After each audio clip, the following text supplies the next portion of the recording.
Vítajte kamaráti pri najnárodnejšom, najslovenskejšom videu, aké som kedy vydala. Dnes budeme totiž vyrábať obriu horálku. Našu horálku budeme vyrábať už z plátov, ktoré ste spoznali, potom z čokoládovej nátierky, arašidov, teda arašidového masla a samozrejme čokolád.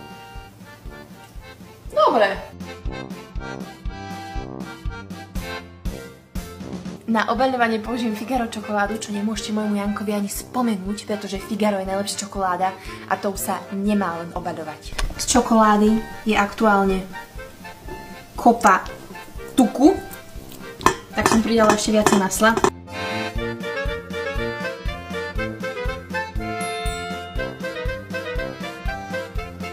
Kamaráti, ste pripravení?